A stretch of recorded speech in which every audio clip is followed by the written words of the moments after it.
अशी जिद्द पाहिजे, एक तर तू राशील ना तर मी राहीन, या जिद्दीने लढाई लढली पाहिजे. फक्त हे तू राशील किंवा मी राहीन हे आपल्या तिघात किंवा आपल्या मित्रपक्षात नको. नाहीतर काँग्रेस राष्ट्रवादीला बोलते, राष्ट्रवादी आम्हाला बोलते, आम्ही आणखीन कोणाला बोलते, एक तर तू राशील ना तर मी राहीन. नाही, आपण मिळून जे महाराष्ट्र लुटायला आले त्यांना आपण विचारतोय प्रश्न आणि त्यांना सांगतोय की एक तर तू राशील नाही तर मी राहीन, होऊन जाऊ दे.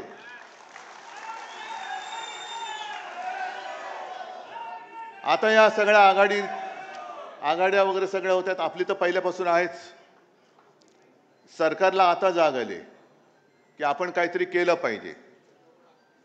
म्हणजे आता ते डुबक्या मारून बघतात की पवित्र होता येईल का. मग रक्षाबंधनामध्ये ते स्वतःचे फोटो छापतायत, सगळीकडे स्वतःचेच फोटो छापतायत.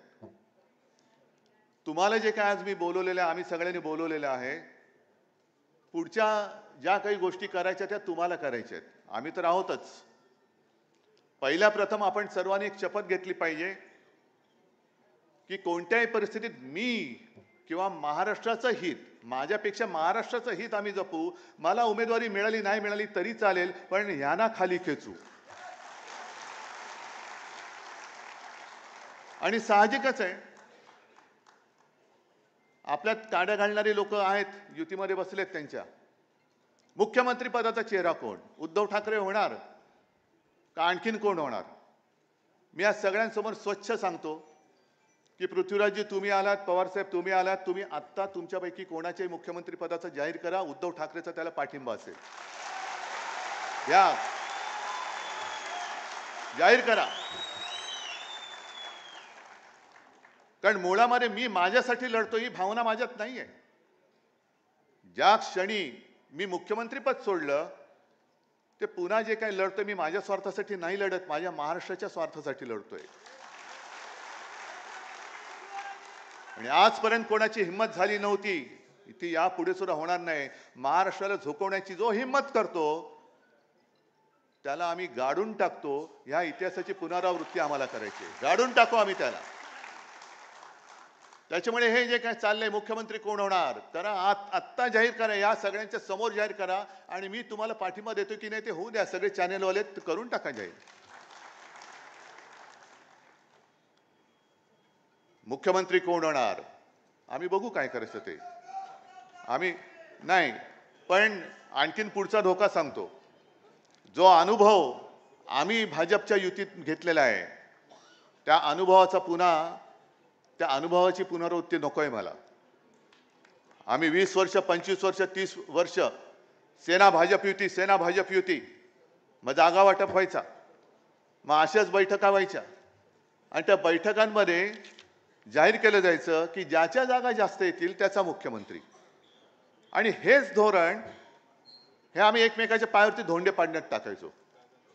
कारण तुझ्या जास्त जागा आल्या तर तुझा मुख्यमंत्री होईल, मग तुझी जागा मी पाडणार, माझी जागा तू पाडणार, तो आपली जागा तो पाडणार. म्हणजे पाडापाडीच्या राजकारणामध्ये युतीला काय महत्व राहिलं? ज्याच्या जागा जास्त होतील नाही, आधी ठरवा आणि चला पुढे. मला काही हरकत नाही त्याच्यामध्ये, ठरवा आधी, पण या धोरणाने जाऊ नका. त्याच्यानंतर आणखीन ज्या काही घोटाळे बरेच आहेत. मी आज थोडं काय विचार केला की पहिल्या प्रथम ही बैठक होते, मुंबईत होते, यजमान पद स्वीकारूया आणि जरा ओपनिंग बॅट्समनची भूमिका बजावूया आपण. ओपनिंग बॅट्समनचं कसं असतं की चांगला स्कोर केला तर केला, नाही तर विकेट फेकायची आणि मॅच एन्जॉय करायची. बाकीचे प्लेयर खेळणारे आहेतच, त्यांची बॅटिंग बघू. तर त्यांच्या ज्या काही योजना आहेत त्याच्यात आणखीन एक योजना त्यांनी काढली, हा सुद्धा एक घोटाळा आहे. आणि तुम्हाला मग कळेल की मी नेमकं काय म्हणतोय, तुम्हाला काय करायचंय, मी काय करायचं, हे तुम्ही स्वतःला विचारलं पाहिजे की मी काय करायचं. त्यांनी आणखीन एक जी काही घोषणा केलेली आहे, 50,000 दूत आले ना तुमच्या कानावर, काय योजना दूत, म्हणजे सरकारच्या योजना या घरोघरी पोहोचवण्यासाठी 50,000 दूत हे यांचेच चेले चपाटे असतात. 50,000 दूतांना 10,000 रुपये पर मंथ, म्हणजे लाडक्या बहिणीला 1,500 रुपये. आणि यांना पोचवायचं नाही, ते आपल्याला पोचवायचं, पण यांच्या योजना पोचवणाऱ्याला 10,000 रुपये. मग त्या दूतांची खोटी नावं दिली जातील, त्याच्यातनं पैसा ओरबाडला जाईल. आणि हा सगळा घोळ जो आहे, हा सगळा जो गोंधळ आहे, हा पुढे चालू ठेवायचा. ज्याप्रमाणे लोकसभेच्या निवडणुकीत मोदी रथ, मोदी सरकार गावागावात अडवले. मोदी सरकार की भारत सरकार? आम्हाला भारत सरकार पाहिजे, मोदी सरकार नकोय, आज सुद्धा नकोय. आणि हा जो काय पैसा आहे तो यांच्या खिशातला नाहीये, हा जनतेचा पैसा आहे. आणि त्या जनतेच्या पैशाची लूट तुम्ही तुमच्या घोटाळेबाज योजनांची जाहिरातबाजी करण्यामध्ये करता आहात. हा घोटाळा आहे. मग ते दूत म्हणून जर का पैसे देऊन गावात फिरणार असतील तर तुम्ही जे सगळे बसलेले आहात ते कोण आहात? तुम्ही आपल्या महाविकास आघाडीचे दूत बनू शकत नाही. गावागावामध्ये जाऊन आपण केलेली चांगली कामं, 2.5 वर्षामध्ये जी आपण चांगली कामं केली ती सुद्धा लोकांना सांगितली पाहिजे. मग करोनातलं काम असेल, शिवभोजन असेल, शेतकऱ्यांची कर्जमुक्ती असेल, अनेक गोष्टी तुम्हाला माहिती आहेत सगळ्या. या सगळ्या गोष्टी जसं ते एक थापेबाजी करणार आहेत, अहो आम्हाला तर 2.5 वर्ष आम्ही भोगली, त्याच्यानंतर आता 2.5 वर्ष तुम्हीच बसलात तिकडे. मग 2.5 वर्षामध्ये जे काय केलं ते खरं खोटं सरकार म्हणून हे सांगतात, काही जनता म्हणून सांगेल तुम्ही काय केलं होतं आणि आम्ही काय केलं होतं. आणि म्हणून मी शिवसैनिकांना एक मागे कार्यक्रम दिला होता. जसं 2014 साली चाय पे चर्चा ही जी काय मोदींनी एक वापरली होती टूम, माझं म्हणणं आहे की आता होऊन जाऊ दे चर्चा, होऊन जाऊ दे चर्चा. तुम्ही काय केलं आणि आम्ही काय केलं. नुसतं तू नालायक आहेस म्हणून मी लायक होत नाही, आम्ही काय केलंय हे सुद्धा त्यांना सांगावं लागेल. आणि निवडणूक लांबवण्याचा जो काय त्यांचा जो खटाटोप चाललाय, महापालिका निवडणुका घेतच नाहीयेत. विधानसभा सुद्धा आता म्हणतायत की एखाद महिना पुढे ढकलतील. हे कशासाठी? तर आपण केलेली कामं ही लोकांना विसरायला लावायची. आपण जे काय करोनामध्ये काम केलं, आपण जे काय सगळं शिवभोजन आता चालू आहे की नाही कल्पना नाही, पण 10 रुपयामध्ये आणि करोना काळामध्ये 5 रुपयात शिवभोजन गरिबांना आपण दिलं, करून दाखवलं आपण. पण ते विसरायला लावायचं आणि स्वतःच्या न केलेल्या योजना थापा मारायच्या त्याच्यात. आता तर अशी माहिती मिळते की घोषणा केल्यात, लाडकी बहीण पैसे कुठून आणायचे. न्यायालय त्यांना फटकारतंय की इकडे नुकसान भरपाई द्यायला पैसे नाहीत, लाडक्या बहिणीची योजना आम्ही थांबवू का. आणि मग सगळेच मुख्यमंत्री उपमुख्यमंत्री कोणाचं काय, कोणाचा पायपूस कोणामध्ये नाही, चिडचिड चालले. अनेक जे IAS ऑफिसर आहेत ते मला सांगते की साहेब लवकर या, तुम्ही लवकर या. म्हणजे यांची जी काय दडपशाही चाललेली आहे, दमदाटी चाललेली आहे. आणि आपले मिंदे सांगतात की मी चांगलं सांगतोय तोपर्यंत ऐका, नाही तर दुसरं रूप दाखवावं लागेल. अरे तुमचं रूप दुसरं काय आहे हे सुद्धा लोकांमध्ये पोहोचवण्याचं काम परत तुमचं आहे. बरोबर तुम्ही मुद्द्याला हात घातलात. कारण यांचं खरं रूप जे आहे गद्दार. सरकार पाडायला 50 खोके, लाडक्या बहिणीला 1500 रुपये. आणि मोदींनी म्हटलं होतं 15 लाख तुमच्या अकाउंटमध्ये येतील, तर 15 लाखाचे 1500 का झाले? 15 लाख का झाले? पण एकूण राजकारण जे चाललेलं आहे, काल स्वातंत्र्य दिनाच्या निमित्ताने आपले सरन्यायाधीश ज्यांच्यावरती आमचा विश्वास आहे, न्यायदेवतेवरती विश्वास आहे, शिवसेनेबाबतचा निर्णय, राष्ट्रवादीचा बरोबरचा निर्णय येत्या 50-60 वर्षात नक्की मिळाल्याशिवाय राहणार नाही, मला खात्री आहे. याच्यात चुकीचं काय बोललो मी? नाही, कारण आपण जर सांगितलं की लवकरची तारीख द्या, ते सांगतात तुम्ही आमच्यावरती आम्हाला आदेश नाही द्यायचा. मग आम्ही हात जोडून उभे आहोत, या जन्मी नाही तर पुढच्या जन्मी आम्हाला नक्की न्यायदेवता पावल्याशिवाय राहणार नाही. पण त्यांनी काल एक पत्रकारांशी बोलताना मी बातमीच आणली मुद्दामून, एवढीच बातमी आहे, खरं अख्खं भाषण मी काय पाहिलेलं नाही, पण त्याच्यात त्यांनी म्हटलेलं आहे की बांगलादेशमुळे स्वातंत्र्याचे महत्त्व अधोरेखित. बांगलादेशमुळे, ज्या बांगलादेशला आपल्या हिंदुस्थानने स्वतंत्र केला, त्या बांगलादेशामुळे आपल्या देशाचं स्वातंत्र्य जर का अधोरेखित होणार असेल तर आपण कशाला ह्या देशात जन्माला आलो? कोणत्या पदावरती आपण बसलो आहोत? दुसऱ्या देशात काय झालंय, अरे बांगलादेशामुळे स्वातंत्र्य अधोरेखित झालं असेल, महत्व अधोरेखित झालं असेल, तर तिथे जी काय हुकुमशाही होती, दडपशाही होती, तिच्या विरुद्ध जनता रस्त्यावरती उतरली, पंतप्रधानांना राजीनामा द्यावा लागला, सरन्यायाधीशांना सुद्धा राजीनामा द्यावा लागला. ही लोकशाही बांगलादेशातली तुम्हाला मान्य आहे, परवडणार आहे? आणि स्वातंत्र्याचं महत्व जर का जाणून घ्यायचं असेल तर भूतकाळात डोकावं लागेल. हे आपले चंद्रचूड जी बोलतात ह्या बातमीनुसार, मी माझ्या मनातलं किंवा मी त्यांचं भाषण प्रत्यक्ष पाहिलं नाही, ऐकलं नाही, पण भूतकाळात डोकावं लागेल. चंद्रचूड साहेब मान्य आहे, पण आमचा प्रॉब्लेम असा आहे की आम्ही जेव्हा भूतकाळात डोकावतो ना, तेव्हा आम्हाला रामशास्त्री प्रभूने दिसतात. रामशास्त्री प्रभूने राघोबा दादाला या प्रायश्चित्ताला, या जे काय पाप आहे, हा जो गुन्हा आहे, त्याला देहांत प्रायश्चित्ताशिवाय दुसरं शिक्षा होऊ शकत नाही, हे सांगणारे रामशास्त्री प्रभूने आमच्या भूतकाळात लपलेले आहेत. आणि आपण सुद्धा कधीतरी भूत होणार आहोत, म्हणजे भूतकाळात जाणार आहोत. आजचा जो वर्तमान काळ आहे तो उद्याचा भूतकाळ आहे. मग त्यावेळेला आणखीन कुठे काही घडलं, मग देशाचं स्वातंत्र्य, त्याचं महत्व कळण्यासाठी भूतकाळात डोकावं लागलं, तर मग आम्ही राजकारणी म्हणून काय करतो, आणि चंद्रचूड साहेब तुम्ही सुद्धा या देशाचे सरन्यायाधीश म्हणून काय केलं, हे त्यावेळेच्या भूतकाळामध्ये नमूद झालेलं असेल, हे नमूद झालेलं असेल. आज जी का आम्ही लढाई लढतो आहोत, ही लोकशाहीचीच लढाई आहे, स्वातंत्र्याचीच आहे. ज्या पद्धतीने हिंदू मुसलमान आणि महाराष्ट्रामध्ये सुद्धा समाजामध्ये हे जे काय आगी लावतायत. आता काय झालं, गेल्या निवडणुकीमध्ये मुस्लिम समाजाने भरभरून मतदान केलं, बौद्धांनी केलं, सगळ्यांनी केलं, हिंदूंनी तर केलंच, मराठी माणसांनी केलं. पण मुसलमानांनी मतदान का केलं? उद्धव ठाकरे बरोबर मुस्लिम का आले? मी हिंदुत्व सोडलं.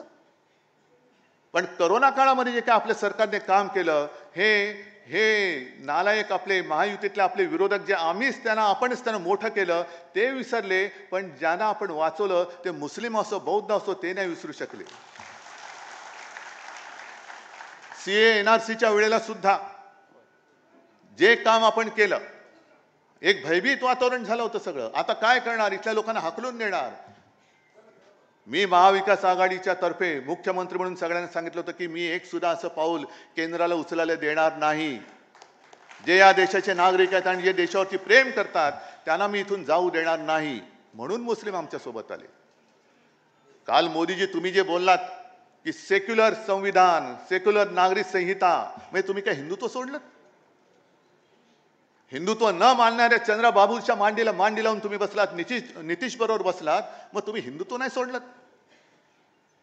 मग उगाच आपल्यामध्ये आगी लावण्यासाठी म्हणून तुम्ही ते वक्फ बोर्डाचं बिल का आणलं? बरं आणलं तर आणलं, हिम्मत होती तर बहुमत तुमच्याकडे असताना मंजूर का नाही करून दाखवलं? तुम्ही मंजूर का नाही करून दाखवलं?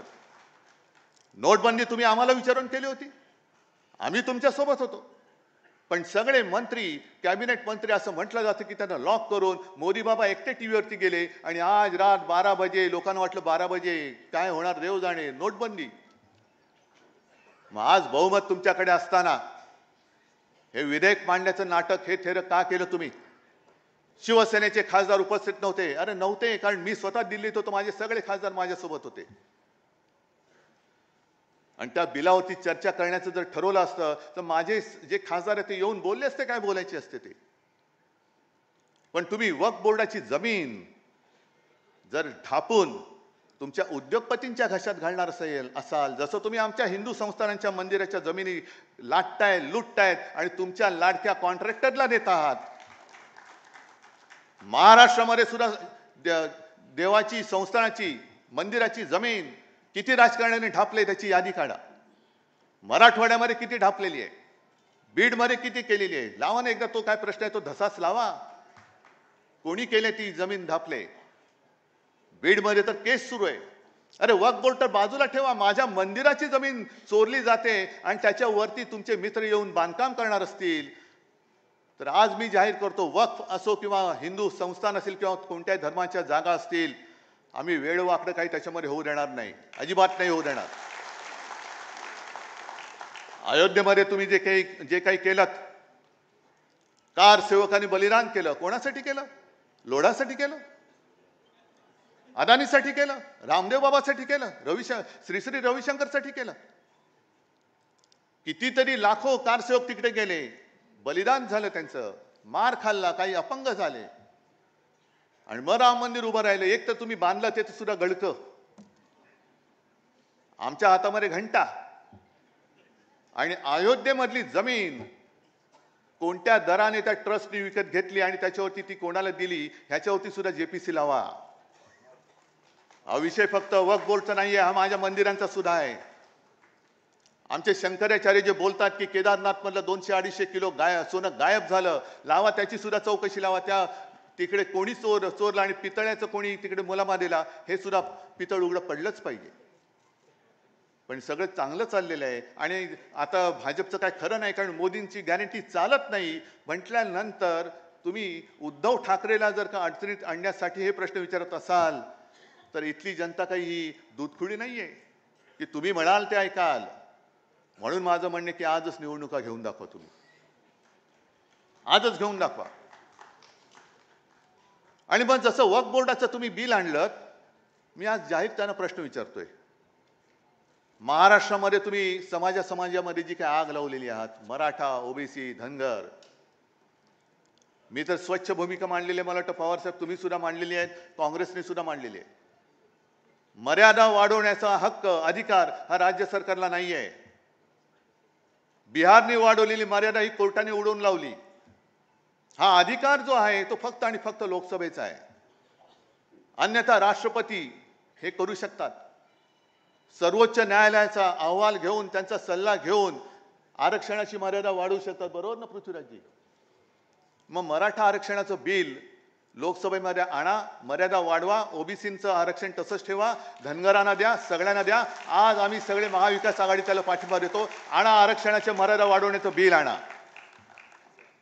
पण आगी लावून ठेवायच्या, धर्माधर्मात आगी, हिंदू मुसलमानमध्ये आगी, हिंदूंमध्ये मराठी अमराठीमध्ये आगी, मराठी माणसामध्ये मराठेतर मध्ये आगी. आणि त्या आगीवरती म्हणजे तुम्ही घरांच्या होळ्या पेटून त्याच्यावर तुमच्या पोळ्या भाजतात. म्हणून आम्ही तुम्हाला गाडल्याशिवाय राहणार नाही. आणि म्हणूनच म्हणतो, एक तर तू तरी राहशील किंवा मी तरी राहील. आणि ही पुढची लढाई जी आहे, बोलण्यासारखं खूप आहे, बोलण्यासारखं खूप आहे. अगदी मुंबईची सुद्धा हालत त्यांनी काय करून ठेवली ती बघा. मला कल्पना आहे इकडे महाराष्ट्रातनं सगळे लोक आलेत, पण मुंबईकर जे आलेत, मुंबईमध्ये बेसुमार जे काय खोदकाम चाललेले, मेट्रो मेट्रो मेट्रो आणि दुसरं बिल्डिंग. मग बातम्या ज्या येतात, धरणं भरली तरी मुंबईकरांची तहान का भागत नाही? कारण तुम्ही खोरून ठेवलंय सगळं. काही ठिकाणी गटाराचं पाणी पिण्याच्या पाण्यामध्ये मिक्स होतंय. अनेक मुंबईकरांना पोटाचे विकार होत आहेत. कोण जबाबदार? कोण आहे? कोण जबाबदार आहे? कारण मुंबईला यांनी कधी शहर म्हणून बघितलंच नाही. मुंबईकरांना कधी आपलं मानलंच नाही. सोन्याची कोंबडी अंड देणार ही कोंबडी म्हणून जर का मोदी आणि शहा बघत असतील, आणि स्वतः जरी शाकाहारी असले तरी सोन्याचं अंड देणारी कोंबडी जर तुम्ही कापणार असाल, तर मुंबईकर तुमची काय हालत करेल ते त्या निवडणुकीत कळेल, या निवडणुकीत कळेल. म्हणून एकच हात जोडून नम्र विनंती की लोकसभा निवडणूक आपण महाराष्ट्राने देशाला दिशा नक्की दाखवलेली आहे. आता ती दाखवलेली दिशा ही पुढे कायम ठेवण्यासाठी ही निवडणूक आपल्याला जिंकणं अत्यंत महत्त्वाचं आहे, अत्यंत महत्त्वाचं आहे. मगाशी नाना तुम्ही नव्हतात, मी बोललो की मुख्यमंत्री कोण होणार. आज काँग्रेसने चेहरा जाहीर करावा, पवार साहेबांनी करावा. मी त्याला पाठिंबा सगळ्यांच्या समोर द्यायला तयार आहे. फक्त जागेवरनं मारामाऱ्या करू नका, जागेवरनं मारामाऱ्या करू नका. एखादी जागा वाटपामध्ये काँग्रेसकडे गेली म्हणून शिवसेना आणि राष्ट्रवादीने काम करायचं नाही असं करायचं नाही. शिवसेनेकडे आली राष्ट्रवादी आणि काँग्रेसने काम करायचं नाही असं नाही. राष्ट्रवादीला दिली तरी सगळ्यांनी काम केलं पाहिजे, तरी केलं पाहिजे. अरे एकजूट, नुसती वज्रमूठ शब्दात असता कामा नये. वज्रमूठ ही कामात दिसली पाहिजे. आणखीन दुसरी अत्यंत महत्त्वाची गोष्ट म्हणजे शिवसेना. होय, मी शिवसेनाच म्हणतो, कारण ते तोतई आहेत, ते चोर आहेत. त्या चोरांच्या हातात मी शिवसेना ठेवणार नाही. भले माझं धनुष्यबाण त्यांनी चोरलं असेल तरी पुन्हा एकदा सांगतो, त्यांच्या बुडाला आग लावण्यासाठी मी मशाल घेतलेली आहे.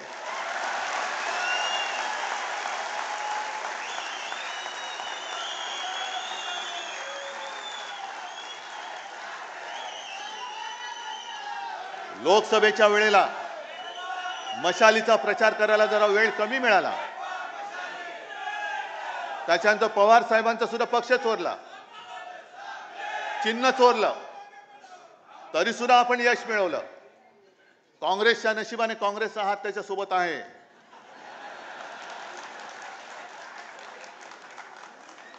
त्याच्यामुळे काँग्रेसचा हात, शिवसेनेची मशाल आणि पवार साहेबांचा तुतारी वाजवणारा मावळा हा गावागावामध्ये पोचवा, घराघरामध्ये पोचवा आणि हातामध्ये मशाल घेऊन यांच्या बुडाला आग लावून विजयाची तुतारी फुंका.